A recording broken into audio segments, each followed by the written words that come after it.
Welcome to a new video. Let's take a look at some new malicious compliance stories. The first story is called, "They Think They Know Best." So this happened a few years ago and I'm going to have to keep some parts vague as the officer in question is still a serving member of the British forces. When I was in the army I worked with one boss, a sergeant most days. He had to go on a long course, meaning all of his responsibilities for 3 months were passed down to me, a private. It sounds ridiculous, however, it worked nicely and other sergeants from other troops would help me out and pick up a bit of his slack. I was tasked with organizing transport and vehicles for an entire squadron for 5 weeks.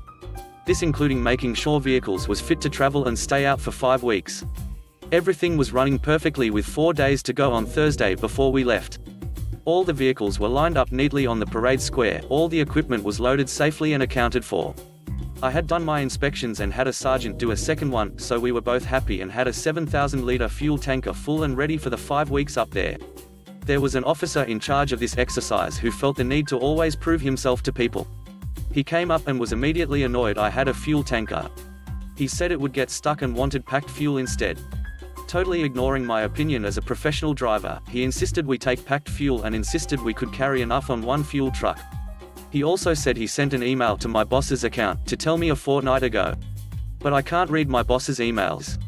This was irritating, to say the least, massively difficult to get this much fuel on short notice. But I pulled in a few favors and made it happen. We had a truck full of 20-litre jerry cans and 5,600 litres of fuel. We needed about 185 litres a day. That's about 6,500 total. But I didn't tell him that. He was pleased as punch that he got his way. The officer left in the first packet of vehicles and I went back down to my office and sent an email to him, explaining the fuel shortage situation, knowing he wouldn't see it until he got back. Fast forward to the last week of the exercise, with about 3 days to go. I'm sat playing PlayStation with one of the electricians when this officer comes bursting in and shouting, "Where is the fuel delivery for this morning? The generators are about to shut down and the chief of staff is here in 3 hours." I didn't know this, but apparently, it was organized for the chief of staff to come down and view our headquarters. This only sweetens the malicious compliance. There is no fuel. We ran out yesterday. He screamed and yelled. I said, "Sir, you insisted on taking packed fuel instead of a tanker. The 6-ton trucks cannot take enough fuel for this exercise. I tried telling you and even sent an email." He gets even angrier and shouted. The fuel tanker I organized arrived about 1.5 hours later than I planned to top the generators and our fuel tanks up so that the vehicles can drive back. We had enough fuel for the rest of the exercise. Literally just in time for the chief of staff visit. That were the best 90 minutes of my life, watching this douche officer shouting and stressing at everyone and spitting feathers because he knew he messed up. I wasn't going to allow an entire squadron to look stupid on account of one idiot. So I did go against the compliance a little bit, but at the end of this whole 5-week drama, I got a commendation for my efforts and said the officer made himself look a total jerk in front of an entire squadron, and once they heard what happened, the entire regiment. The next story is called, "Why Are You Wearing a White Hat?" So this story happened around 2003 or 2004. I was in the military, working for a new boss who was afraid to look incompetent. I understand his position, but the equipment we were working on isn't used anywhere else in the world. So there's no reason he should have been self-conscious about it. Literally, everybody posted into this job is starting from ignorance of the kit in question. For your knowledge, we are technicians. Our job is fixing electronics and performing third-line maintenance. The equipment we were working on are 1.5 metric ton cameras used to acquire telemetry information from our aircraft on bombing ranges. They're really old though. Like, they were installed in the late 60s. Due to this, we needed to start trialing a new system. So the government opened up contracts and a bid was won. We were finally going to get upgrades. At this point, I was an expert on the systems. Our boss went on a leadership course required when you reach his rank, and he dumped everything he had on his plate onto the lap of his second-in-command, who was understandably frustrated. I offered to take on the biggest project, so there would be less to do, and because I wanted to show I had the skills. He agreed. So, I contacted all of the necessary people, supply, engineers and transport, in order to orchestrate the removal and disposal of these cameras. After 2 weeks of careful planning and research, we were ready to go. The 2 engineers grinned at me on the day of the move and said, "Grab the white hat. This is your project, you're in charge here." Beaming with pride, I grab the site supervisor hard hat, throw it on and start the ball rolling. Everything is going well and according to plan. The dome housing the camera has been cut off and the truck with a crane arm, capable of lifting up to a metric ton, is on site. I am about to go dismantle the camera. They are capable of being split into 3 pieces, all weighing under a ton each when my boss gets out to the range. It's his first day back at work after his course, qualifying him to be a leader for his troops. Instead of asking for a brief as to what's happening or just letting it play out, he decides to puff out his chest and display his newfound levels of authority and command. Loudly, in front of everybody, he says, "Why are you wearing a white hat? You are not the Master Corporal." Turning red with embarrassment, and not having much of a spine back then, I capitulate and apologize, attempting to stammer out that I was assigned this task. He cuts me off. "Whatever. Take it off and get back to work." He exchanges hard hats with me, and I'm wearing my yellow worker hat now. He's wearing the white site supervisor hat. Smugly content, he turns to me and says, "Carry on. Here's the malicious compliance bit. I'm the one who did all of the work. I know exactly what needs to be done next. As the person with all of the information, the reason I was supervising it should be obvious. So I decided it was time for some malicious compliance." He wanted to embarrass me in front of everybody? Turnarounds are fair play, my friend. I nodded and said, "No problem, boss. What do you want me to do?" He said, "Keep removing the camera." "I'd love to. How do I do that?" My vapid response came back, "As you are the site supervisor, I'm awaiting your instructions on how to proceed." "What exactly would you like me to do next, boss?" He turned beet red as he realized this means he would have to publicly state that he, in effect, chewed me out for supervising the project I put together as I should have been doing. He swore at me a bit and waved his hand saying, "Just finish the job," turning more red by the minute as higher-ranking people caught on to what had just happened. So they started clustering around him, asking pointed questions about the project and process. The absolute glee I felt when the range chief asked him where we were bringing the cameras, and the look on his face as he realized he was going to have to call over to me to answer the questions was priceless. But not as priceless as the malicious gleam I caught in the chief's eye when he turned to me. It said, "I understand. I've got your back." The last story is called, "Communication is Key." So I have this boss, let's call her Ivy. I'm a nurse and I work for a clinic. What we do is very specialized. Ivy is not a nurse, nor is she a physician. Ivy has an MBA from an online university. She can't stand me. I honestly am not really sure why. Maybe I don't suck up to her enough. Regardless of that, she is a favorite player and has put me, another nurse and a tech in her line of fire.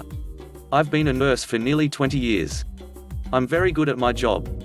I regularly get emails from the patient satisfaction crew because my patients send in their surveys praising our work. We see patients long-term for chronic conditions, and we get to know them very well.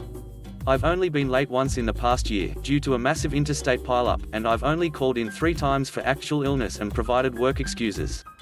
I truly love my job. I have developed friendships outside of the office with all of my co-workers. I make them birthday cakes. I go to bridal and baby showers. All in all, it's pretty sweet, except Ivy. She absolutely cannot stand that I, nor the other 2 co-workers, are well liked and respected. Several months ago, Ivy started making our lives hell. Micromanaging to the extreme, retaliation for perceived slights, it got pretty bad. So bad that I and my other 2 co-workers filed a complaint with Human Resources. Their solution was to make us all take an online course in workplace conflict resolution. In the meantime, unbeknownst to anyone in the office outside of my mentor physician, I have been going back to school and have been meeting quietly with the vice president of clinics and a physician that I will be working under once I finish my more advanced and legitimate degree. I graduate in February. I wasn't making waves because anything I say or push back on can be means to place me under progressive discipline, which could jeopardize my transfer and promotion. So I've been quietly taking every hit with a smile. Well, Ivy did something pretty bad to one of the other hated co-workers. Something that is going to cost the place I work a good bit of money due to the lawsuit. It is a cut and dry case, the evidence is in black and white, and she is tiptoeing a very fine line to not lose her job. I was involved in the investigation, due to the prior complaints we had filed against her over the last several months. Her boss is also under fire for not taking those complaints seriously. This has also put me under the line of fire for that boss. You would think this would settle them down, but it hasn't. I work regular overtime. Sometimes it's an hour a week, sometimes 2 to 4. Nothing crazy. It's never really been brought up before, except in staff meetings where clinic productivity and staffing were concerned. It was just the cost of doing business and taking care of our incredibly complex and seriously ill patients. At the moment, they can't do anything discipline related to me, as they would have to get approval from the compliance department to do so, considering the current investigation. So, on Monday, I get an email where Ivy and her boss have decided that I may no longer work any overtime, citing the 2 hours of overtime that were logged for me in the past 2-week pay period. In a chain of at least 10 emails between the three of us and my nurse leader, who is aware of the issue, but just doesn't care, I am called down on the carpet for this overtime, and told that my communication skills are lacking. That I need to inform them of every time I clock out late for lunch or going home, or any other discrepancy outside of the hours you are on the books to work, and any other pertinent information, like time off requests. Okay. So, I spoke to my husband, who truly is a mastermind, and his advice was, if they want to micromanage to this degree, then play the game. Just play it better than they do. So starting on Tuesday, I started to email them everything. I had to clock out 3 minutes past 12 for lunch because of a patient issue. As soon as I sat back down after clocking back in, good afternoon, I had to clock out 3 minutes late for lunch due to an issue with MRX. The nurse leader was made aware and can verify. Thank you. Dr. X had an issue I had to help resolve, causing me to clock out late. Before I clocked out, good evening, Dr. X had an issue with a patient that required my assistance, causing me to clock out a half-hour late. If you would like to confirm, please speak to her. Thanks and have a great night. Over the past week, I have looked up every day I am requesting off for the next 6 months, even though my transfer will be well done before then. But they don't know that. And every clock out or in has been accompanied by an email, even if it was 2 minutes late or early, with detailed information as to why. Sorry, the last patient didn't leave until 5:15, then I had to run a specimen to pathology. The timestamp from delivery to pathology can verify. I'll clock out as soon as I finish notifying you. Have a great night. All in all, I have sent almost 20 emails detailing my every move to not only Ivy but her boss as well as the nurse leader. All on the clock, of course. The best part is that yesterday, I was approached by Ivy well before the end of the day because I had reached 40 hours. My physician mentor, who I heart so much, found out I had to leave early without being able to finish my paperwork, decided that if I wasn't going to be there, neither was she. So, she marched into Ivy's office and said, if she can't be allowed to finish her job, I won't either.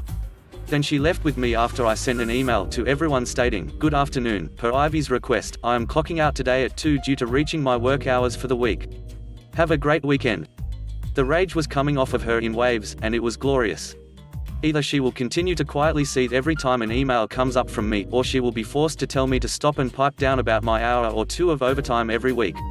Or she can risk that the doctors are more annoyed. And they have way more clout than I do. Checkmate, Ivy. Thanks for watching the video. I hope you enjoyed it.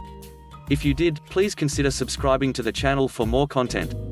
Let me know what you think about the stories in the comment section below. Have a great day. Bye bye.